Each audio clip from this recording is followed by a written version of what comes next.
Engine oil level. Tamam. Bir alfa olduğu için bir takım kontrollerden geçtikten Geçti. sonra başlamamız lazım. Merakla beklenen 159 testi. Hem de 2 tane.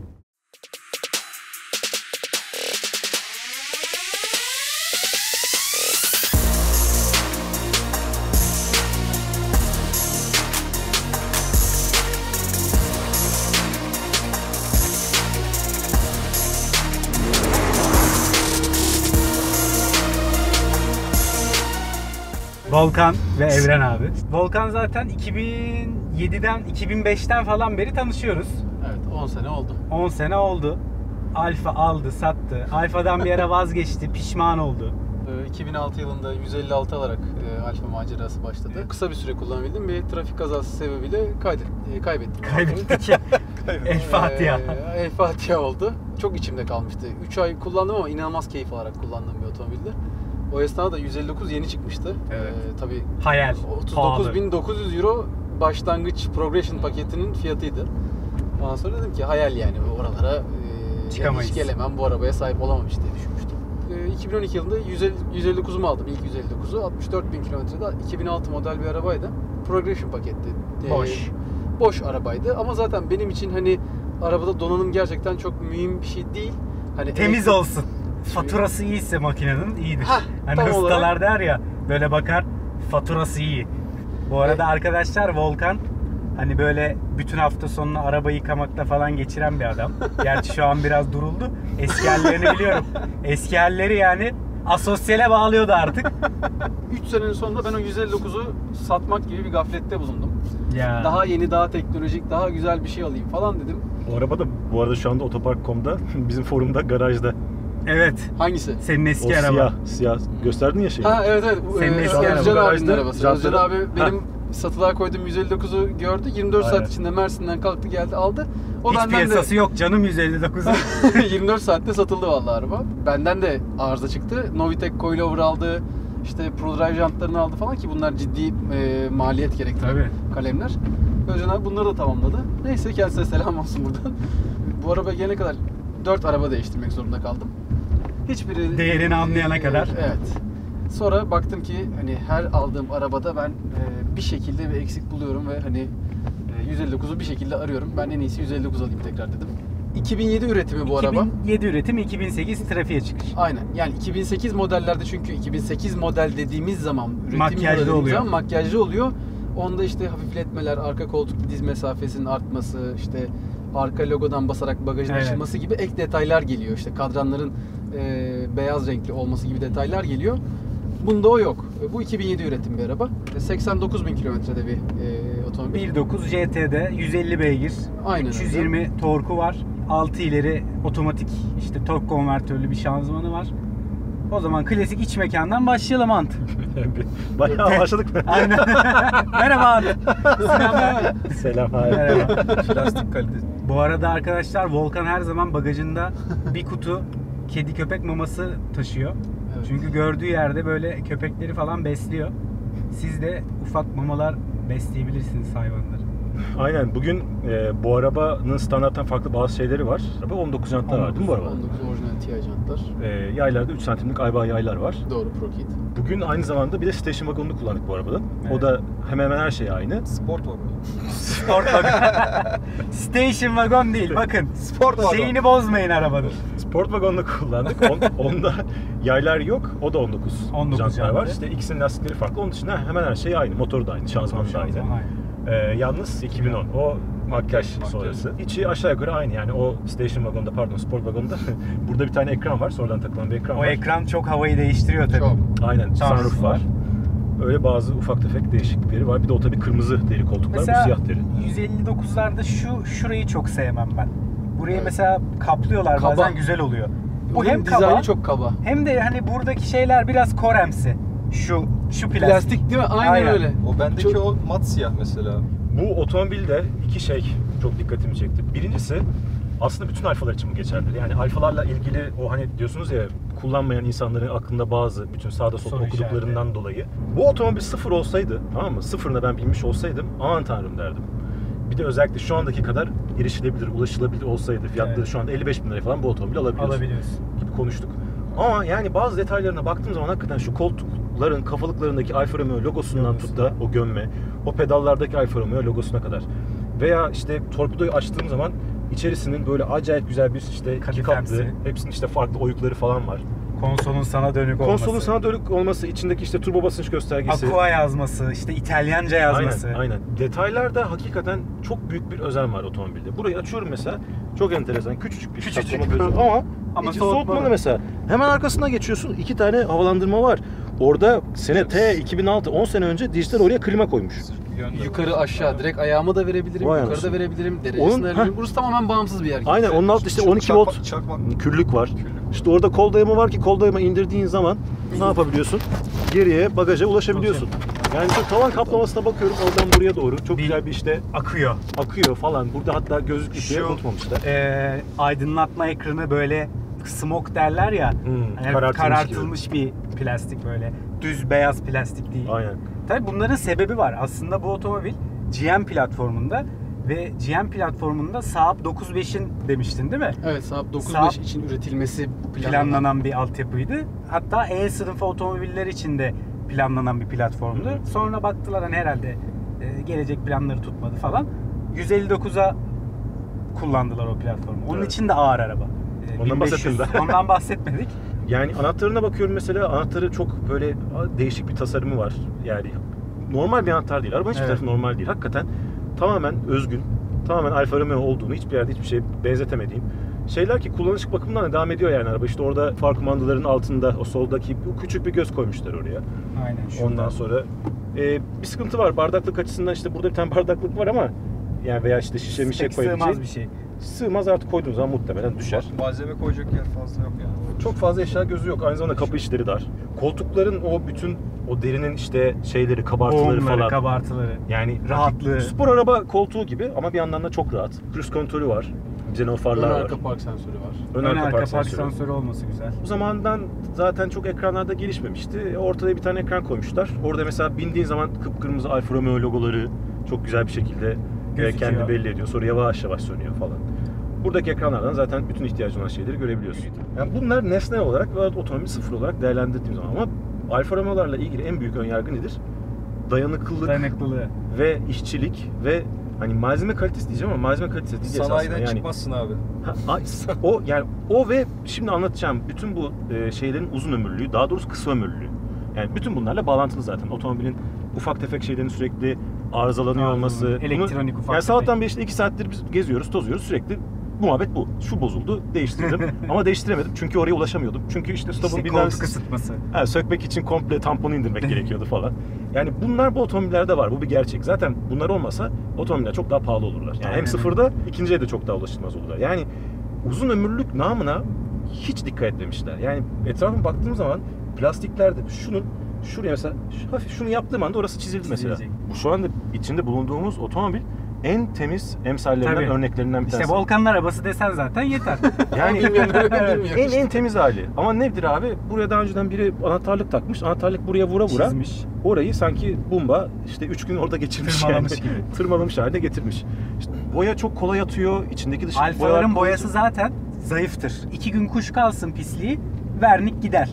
Yani en büyük sıkıntı bu. Hani otomobilin her yeri kolaylıkla bozulabilir.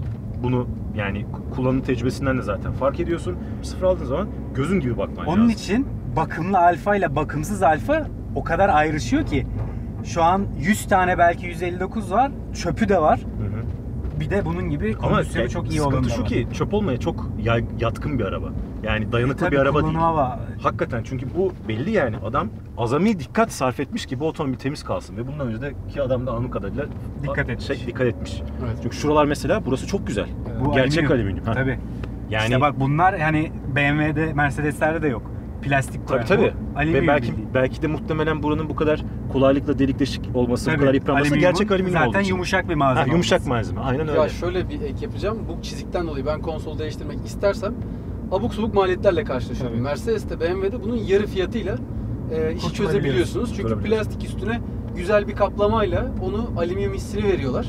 ve daha cost efektif oluyor. Burada gerçek alüminyum olduğu için gerçek alüminyum satın almak zorunda kalıyorsunuz ve pahalı oluyor. Bunu bir işte atıyorum bir Alman otomobili gibi hiçbir şekilde muamele etmemen lazım. Gerçekten çok temiz bakman lazım. Yani hakikaten çok özenilmiş ama özenilirken dediğim gibi uzun ömürlü olmasına yönelik hiçbir dikkat gösterilmemiş ve bunu sıfır alacaksın. Bir müzeye falan koyacaksın.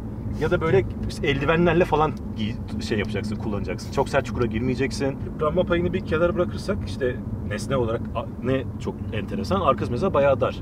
Yani bir Polo falan ayarında veya Fiesta ayarında bir arka şeyi var bunun. Diz mesafesi. Diz mesafesi de baş mesafesi de az yani B segment. Makyajlı olup da onun değişmesi de enteresan yalnız. Ya makyajı tabii. Diz mesafesi. Demek ki hakikaten böyle bir geliştirme yapmışlar. Ya bu otomobil zaten bir değil 2-3 defa daha makyaj görseymiş bayağı toparlayacaklar. Aynen.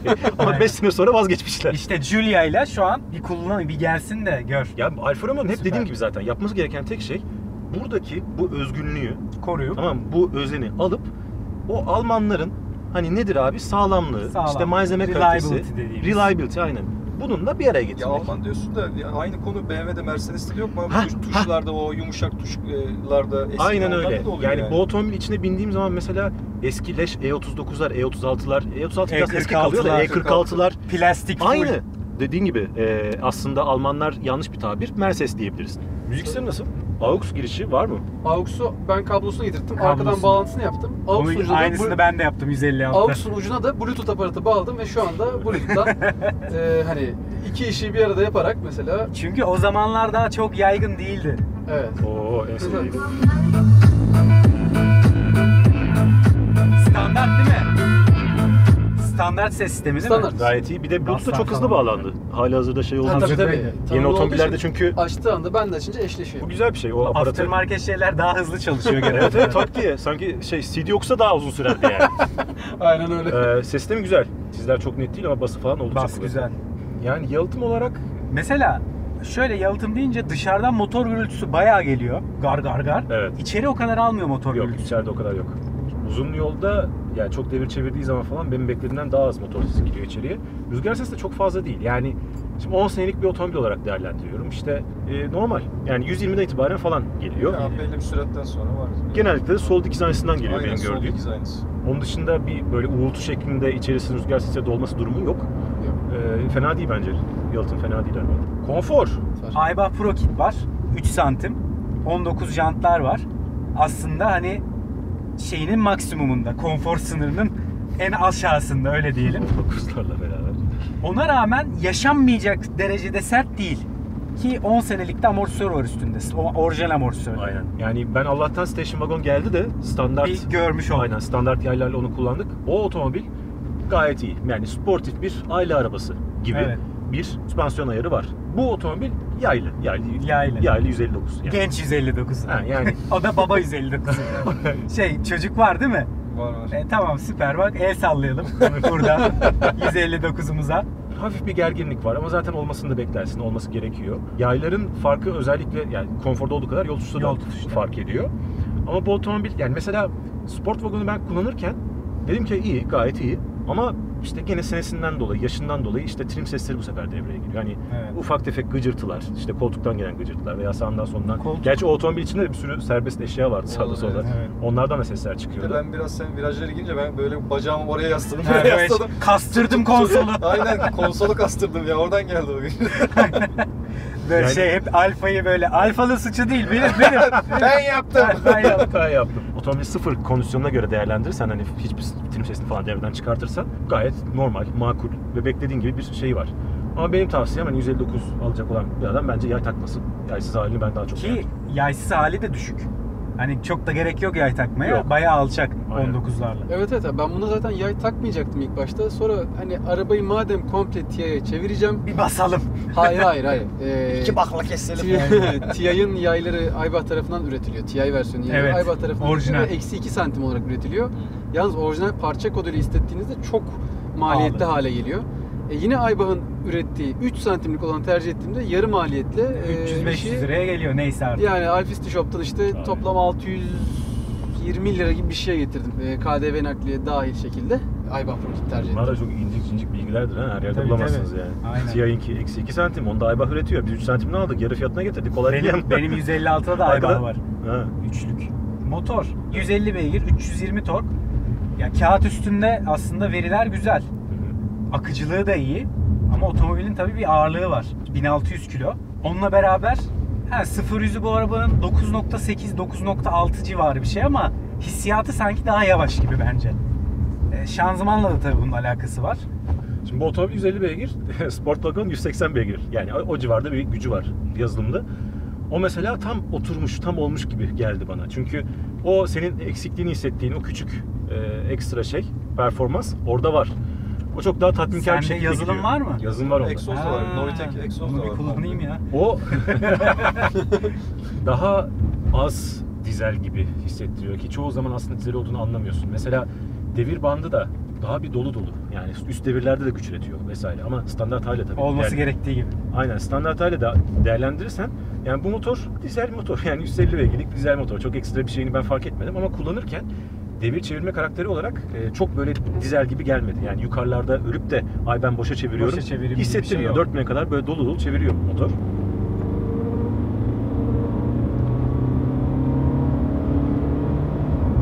Hatta 4500'e kadar falan yürüyor. Güzel akıyor. Araba yürüyor yani sürekli yürüyor. Dediğimiz gibi 150 beygir ama araba ağır olduğu için çok da 150 beygir gibi değil de daha ziyade 130 beygir falan gibi gidiyor. Tüketimi de aslında enteresan olan şey tüketimi. 9.5-10.5 gerçek yakış değeri. Şehir içinde. Ama full şehir içi, full işte köprü trafiği 10.5'u da geçer. Buraya gelirken mesela 7.5'la geldik. Evet. Bunu zaten ortalamasını aldığım zaman 10 litre civarı bir uzun dönem tüketime tekabül ediyor ki dizel motor için fazla. Yani zaten insanların muhtemelen ikinci elde Kaçtığı şey bu. Şanzıman da dediğim gibi motorla çok bağlantılı yani. Ben şanzımanı mesela çok daha demode ve çok daha can Ağırbaşlı sıkıcı. mı?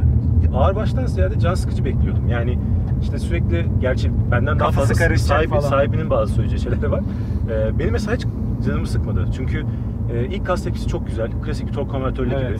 Ondan sonra Aradaki tepkileri güzel. aradaki tepkileri güzel. Bastıkça gidiyor. Yani çok pürüzsüz. Yani Hani motor güçlü olsa şanzıman hiç orada aşağı kalmayacak. Yok. Tık tık tık atmaya devam yani edecek. bu motorla çok uyumlu olduğunu düşünüyorum ve arka planda kayboluyor bir süre sonra. Aynen öyle. Çok eğer zorlarsan istiyorsun ki bir kulakçı olsun mesela. Aynı Buradan kulakçıyı ben de çok aradım. biraz daha fazla üzerinde kontrol istiyorsun ama gene de dediğim gibi 10 sene öncesinin şanzımanı için bence gayet güzel. Yani bu vakitte gelip, bu senelerde gelip de bundan ciddi anlamda daha kötü çalışan, daha fazla can sıkan bir sürü şanzıman var. Ha bir tak tak tak diye vites atmıyor ama zaten arabanın da öyle tak tak tak bir karakteri yok. Zorladığın zaman da ay işte düşür falan olmuyor. Yani eninde sonunda iyi kötü düşürüyor. Şöyle bir şey sana da söylemiştim Ant. Trafikte yani şehir içi trafiğinde bu araba seri hareketler yapamıyor. Hantal kalıyor. Mesela işte 40'la gidiyorsun. Önündeki arabada 30'da yavaşlamaya başladı. Sollamak istiyorsun. Arkadan da 50-60'da bir araba geliyor. Hemen sola çıkayım, dip gaz yapayım da uzayım dediğinde şanzıman düşünmek şöyle düşünüyor. Şimdi bir kere turbo basıncını arttırıyor, devre arttırıyor Gerek ama yok be şanzıman abi. işte böyle bir vitesi küçültsem mi? Bu viteste gazlasam mıyı böyle Onu bir saniyeye yakın düşünüyor ve o sürede zaten arkadaki araba gelmiş oluyor. O yüzden o tür manevralarda şehir içinde hantal kalıyor ama otobanda böyle bir şey yaşamıyorsun. Dediğin gibi o gaza dokunduğun anda zıplama hissi zaten geliyor. Aynen. Yol tutuşu. Bir alfayı alfa yapan en önemli değerlerden biri yol tutuşu ve sürüş hissi zaten. Bu otomobilin 156'ya göre şasisi falan bayağı rigid. 2006 yılında üretilmiş otomobiller arasında burulma direnci en yüksek olan Aynen. otomobil Alfa 159. Doğru. Buna Euro NCAP sayfasından da bakılabilir. Artı burulma direncinde BMW E90'dan da. Evet. Zaten Üst 5 seviyede. yıldızlı NCAP sonucu var. Aynen öyle. Zaten bir testi de vardır YouTube'da. Savrulmadığı işte Insignia C serisi ve Aynen. Geyik D90 testi. Kuka testinde, geyik testinde. Bu arabanın bu arada yol tutuş karakteriyle diğeri farklı. Sportwagon farklı. Yaylar olduğu hakikaten için karakteri değiştiriyor. yani evet. Üzerinde bunun çok iyi lastikler yok. Nankang mıydı? Nankang. Nankang. Değiştirecek. Kızmayın. Ya hayır değiştirecek ama lastik de tutuyor. Yani Ya 19 olunca kuru da tutuyor illaki. aynen öyle. Yani. Islakta fark ediyor dandik lastikle iyi lastik. Öbüründe F1'ler var. Goodyear Eagle F1'ler var. Aşağı yukarı tutuşu yakın ki bu yayla beraber bu aslında öbüründen de daha iyi tutuyor. Yani tutuş karakteri olarak Sportwagon'da daha fazla arkasının oynama payı var. Bunun mesela arkası çok daha az oynuyor. Evet. Yani çok daha rayda gider gibi. Daha rayda gider gibi gidiyor. Aynen öyle. Öbürü dediğim gibi yay olmayınca bir de arkada daha ekstra bir o boşluk olunca öbürünün mesela arkası daha hareketli. Ama bu da gene çok işte ağır gelen bir arkadan Kolay basıyorsun. kolay Kopma zaten durumu yok yani. kolay kolay ESP'yi falan bunda ben sokamadım. Yani bunda yok. Bunda çok çok çizgisinde öbüründe geliyor gayet da bunda gidiyor. girmiyor. Yani bu otomobil zorluyorsun. Sonra Allah Allah diyorsun. Bakayım nerede, ne şekilde kaymaya başlayacak. Orada sanki otomobilde hani ekstra kendi kendine bir spor modu alıyor. Silkeleniyor böyle bir. Ekstra bir modu alıyor. Sanki normalden daha gergin bir hale geliyor. Ruhu tamam mı? var, ruhu. Aynen. O işte alfa ruhu abi. Ortaya bir şey çıkıyor. Ve keskinleşiyor bir anda. Yani otomobil normalde de yeterince keskin, yeterince net. Ama o esnada sanki böyle kasıyor kendini. Geriliyor. Ve kaymasını beklediğin yerde iyice tutmaya başlıyor. Ve direksiyonla yönlendirebiliyorsun. Yani baktığın tabii. yere çevirdiğinde araba gidiyor. Gidiyor. O Direksiyon yöne sana doğru. konuşuyor gibi bir şey var. Yani böyle hani o andın dediği şeyi ben çok iyi tecrübe ettim. Yani kayacak, tamam limite geldim dediğin yerde, dediğim gibi sanki birisi aşağıdan bir tuşa basıyor da bir modu devreye sokuyor, o arka biraz daha hızlı şekilde içeriye giriyor. Aynen. Ve ESP yanmıyor bile. Evet. Çok Evet, enteresan bir evet. durumu var bunun sürüşte. Bu ayak Limitleri bayağı yüksek. özellikle onun üzerinden çıktığınız zaman bu otomobilde bayağı keskinleşiyor. Keskinleşmek de bu arada tedirgin edici bir şeyden bahsetmiyorum. Yani otomobilin yaptıklarını normalden de daha net anlamaya başlıyorsun. Daha net kaç derece işte kayıyor, işte kaç santim kayıyor, hepsine ekstra bir ihtiyacın olan sana o berraklığı vermeye başlıyor. Önden mi sürtüyor? Arka. Sol Arka arkadan mı? herhalde. Evet. Yani direksiyonda gene o özlediğimiz, istediğimiz o güzel ağırlık var direksiyonda. 156 beni daha çok yalnız şevke getirmişti. 156'ın arkası daha oynak. Ve Arkası daha izin veriyor Daha oynak ve o yapmaya. bana daha organik gelmişti. Yani daha hevesli. Sen muhtemelen GT'yi kullansan 156'yı da unutursun. Aynen. GT Tabii daha canım, da iyi. tabii. Ki aynı şasi olmasına rağmen. Kedileri hiçbir şekilde bir şey yaptıramazsın kedilere. Yani kedi eğer çok bir şey yapmayı ne kadar çok zorlarsan o da sana karşı o kadar koyar. Anladın mı? Yani ölümüne ama hani bir şey yaptıramazsın. Sen ne kadar Yakalayacaksın mı? Sürekli kaçar. sürekli kaçar veya bir tarafına damla mamla koyacaksındır, damlatacaksındır. Sen onu ne kadar sıkı tutarsan o da o kadar daha sıkı senden kaçar, uzaklaşır. O da daha çok güç verir. Bir türlü hükmedemezsin Hükmedemezsin. şeye. Bu araba da biraz öyle. Yani ne kadar üzerine çıkarsan o da sana karşı o kadar tutmaya yönelik ama hani sana karşı koymak derken İyi yönde. İyi yönde. Yani ezilmiyor araba. Anladın? Ezemiyorsun arabayı. O güzel, o çok güzel bir şey ama gene de ben bu otomobil kullanırken daha ziyade hep gözlem yaptım. Aha enteresan bir araba dedim. Tutuyor, evet güzel ama hani çok heyecanlı, çok hevesli. Hadi bir de oraya atayım arabayı. İşte Hadi bir de şuraya. biraz motor performans biraz Tabii, daha olsa o tabii senin arabada şey bir de nedir? yapardı. Atmosferik 1.6 vardı. Onda da Aynen. alakası var. Sonuç olarak bence ikinci elde şu 55 bin liraya almış Volkan bunu. Eğer yakıt sizi çok çok düşündürmüyorsa ikinci elde alınabilecek en mantıklı otomobil. Daha bundan da güzeli yok. Yani koy bütün yanlıya bütün arabaları. Tabii, yani şu araba ya zerafet ya. İçinde bahsettiğimiz bütün o detaylar dışında da var. Her tarafında o yüzden Ya var. benim 156'da da öyle. Park ettiğin zaman dönüp bir daha bakıyorsun. Kendisiyle uğraştırıyor araba seni. Kızlar Evet. gibi. Sorunlu kadınlar olur ya. Biliyorsundur ki sorunludur. Bütün arkadaşları seni ayırmaya çalışır. Ama buna ben 156 Ya. söylemiştim. 159 biraz metres gibi kalıyor çünkü sana pahalı harcamalar yaptırtıyor. Yaptırtıyor. Eşin diyebileceğin daha mantıklı otomobiller var marka model bazında. Doğru. Doğru. Bu metres sana işte senden kaçamak pahalı çanta gibi. istiyor, pahalı ayakkabılar istiyor. Aynen. Ondan sonra ama Onun için Alfa'yı çok merak ediyor zaten insanlar. Hiç almayı düşünmüyor belki ama o kadar beğeniyor ki arabayı. Evet, evet. Ulan bir hani testini çekin de izleyelim diyor. Aynen. millet. sen Halbuki söylemiştin, almayacak. Aynen. Hani Haftada 5 tane mail geliyor 159 için evet demiştin. abi. Hele ikinci el başlayınca 4-5 tane mail geldi. Yani biz muhabbet etsek daha bir saat daha ederiz arkadaşlar. Çok teşekkür ederiz arkadaşlar. Yani Sağ olun. İkisini de bir araya getirmek. Aynı araba, aynı renk, aynı jant. Ha, başka bir yerde denk gelmez. anca otopark kitlesinde. Anca hani foruma giriyoruz, konu açıyoruz. Benim işte Porsche'm var, klasik. Benim işte Bentley'im var, Maserati'm var diyoruz. Yazıyorsunuz, biz de test ediyoruz. bir GTR eksik kaldı. O Bir da GTR'ımız eksik. sevgiler, saygılar. Sonraki Görüşmek sefere üzere. görüşmek üzere. Güzel.